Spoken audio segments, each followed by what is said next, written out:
Hey guys, welcome back to Keeping Up with Brit. The Law and Order season 21 episode 16 is out, and I broke this episode down into two parts, which is Amanda's family drama and the case. I'm going to start with the case, but I would also like to tell you, don't forget to like and subscribe to my channel. Also leave a comment down below as to how you felt about this episode and how you feel about this video. So let's get into it.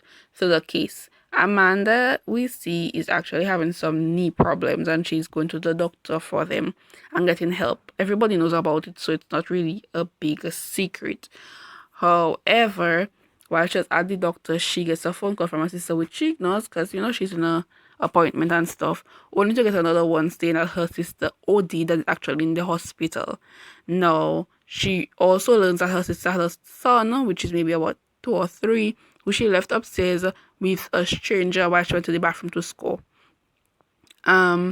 She lost her son to CPS, obviously, and she's facing some criminal charges, for which she asked Amanda if she could get like a deal on if she sold out her doctor, who she, after a bad C-section she had, was having sex with her or accepting sex for pills, and was actually writing illegal prescriptions for about, they learned later down the line, 12 patients.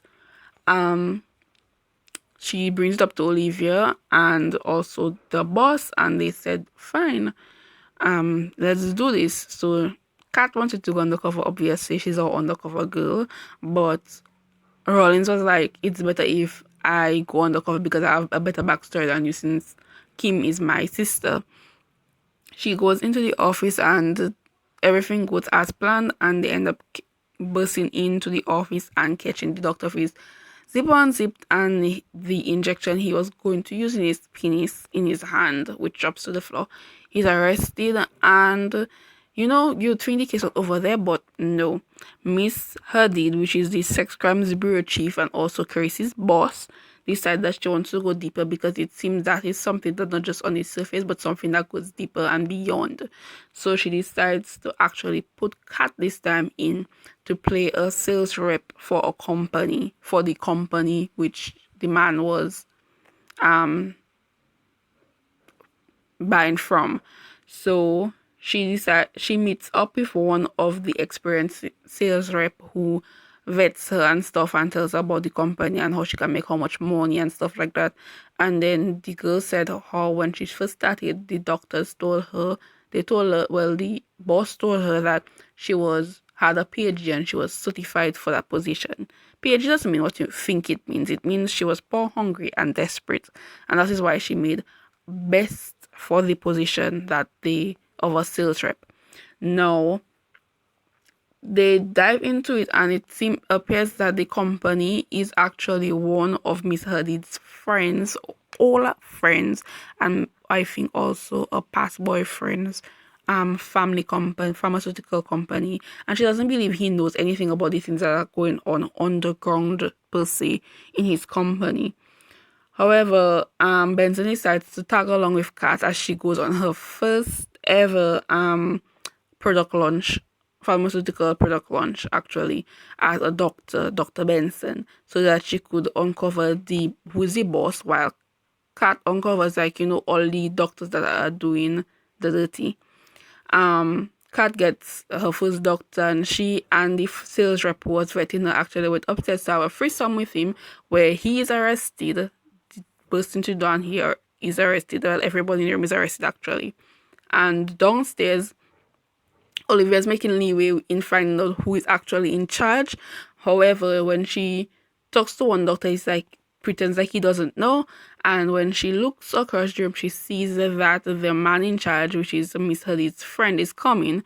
So she decides to go to him. However, she sees Miss Hadid approach him, and then she sells them out saying they are undercover. So she's like, what the hell? Like, I thought she was on our side. Well, Miss Hadid takes her friend to the room, and she goes to talk to him and tells him about the investigation and everything that's going on in the company, and he admits everything. He admits that he knows about the drug, being very highly addictive, and says that it's more addictive to addicts, and says he knows about the sex trading for the pills and how he gets higher sales because of it and stuff like that. He also offers a position in his company, a high paying one, if she decides to keep that under wraps, between him and her, and tells his family how things are going, which is like, okay. But little did he was being taped, and then he is arrested and brought to court for arraignment, at which he sees her and tells her that there's a price to pay for betrayal and that she broke his heart. But little does he know that she was actually always in love with him and he broke hers. And also her trust in men, I guess. I can go that far to say. On to Amanda's family drama. So her sister is back, her sister has a son. But what we don't back to also in Amanda's family drama, we know that her sister is back, Kim, and she has a son, which is over 2 or 3.